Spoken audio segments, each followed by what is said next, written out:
और विधानसभा चुनाव को लेकर प्रत्याशियों का ऐलान हो गया है। जेसीसीजे ने किया है। रायपुर से बड़ी खबर आप देख रहे हैं। जेसीसीजे ने उम्मीदवारों की सूची जारी कर दी है। 16 नामों की लिस्ट जारी की है।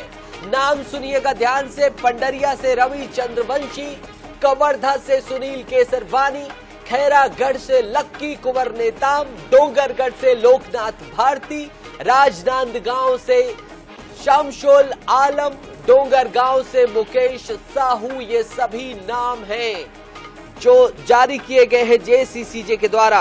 बड़ी खबर आप देख रहे हैं। जेसीसीजे ने पहले स्पष्ट कर दिया था कि भारतीय जनता पार्टी और कांग्रेस के जैसे ही उम्मीदवार आएंगे, हम उसके बाद अपनी सूची जारी करेंगे। 16 प्रत्याशियों की सूची जारी की है।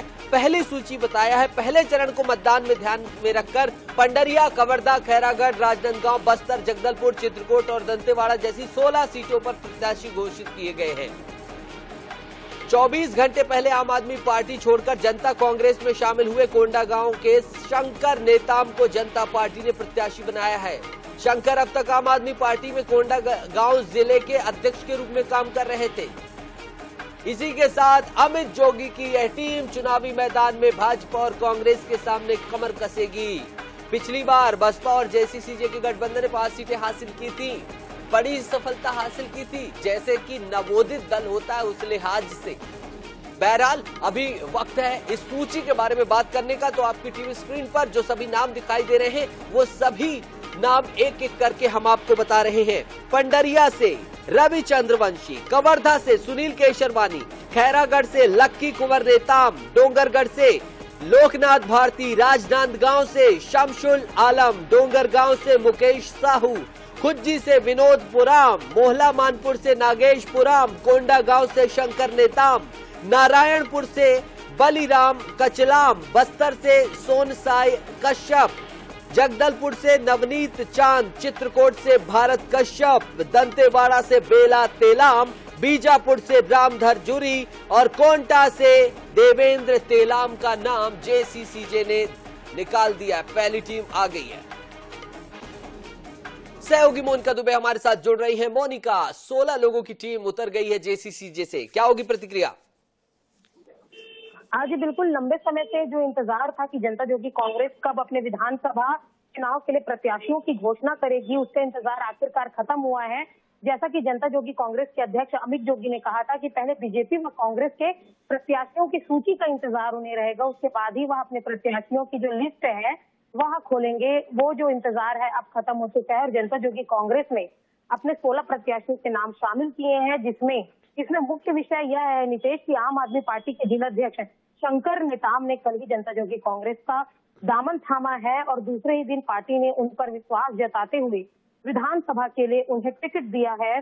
और आम आदमी पार्टी के पूर्व जिला अध्यक्ष रह चुके हैं और एक दिग्गज नेता भी रहे हैं। साथ ही साथ पंडरिया, कवर्धा, खैरागढ़ समेत अन्य 16 जगहों से जनता जोगी कांग्रेस ने 16 प्रत्याशियों की अपनी जो पहली सूची मोनिका, थोड़ा सा इंटरप्ट करना चाहूंगा, फिर हम प्रत्याशियों के संदर्भ में आएंगे। 4 नाम अभी भी पहले चरण के संदर्भ में ये सूची है।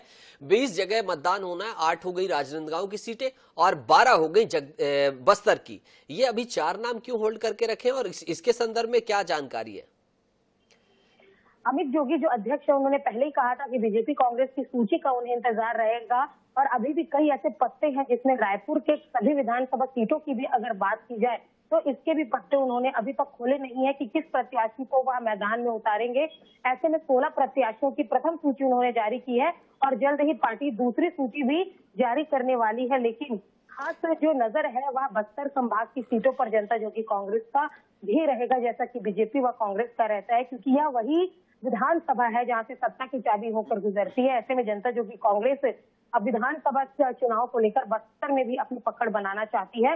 रायपुर के संदर्भ में अगर बात की जाए तो भगवानू नायक और प्रदीप साहू जो जनता जोगी कांग्रेस के पुराने खिलाड़ी हैं, दिग्गज माने जाते हैं जनता जोगी कांग्रेस के और अधिवक्ता भी रहे हैं। साथ ही साथ जैसा कि जनता जोगी कांग्रेस ने अमित जोगी ने अपने शपथ पत्र में एक लीगल शपथ पत्र जारी किया था, तमाम वादे भी किए हैं और यह भी कहा है कि अगर ये सारे वादे पूरे नहीं होते हैं तो जनता उन पर कार्रवाई भी कर सकती है, कानूनी तौर पे ऐसे में 16 प्रत्याशियों के जो पत्ते हैं वह जनता जोगी कांग्रेस ने अभी खोले हैं। अब देखने वाली बात होगी कि दूसरी सूची में कौन कौन से विधानसभा सीटों के पत्ते अमित जोगी खोलते हैं। मोनिका, नामांकन की तिथि है, नामांकन अभी 16 नाम, तो ऐसे कयास लगाए जा सकते हैं कि उनको डायरेक्ट एंट्री दे दी जाएगी, अनुमोदन दे दिया जाएगा, या फिर कैसे किया जाएगा? ये तो बड़ी हौच पौच सी स्थिति समझ में आ रही है।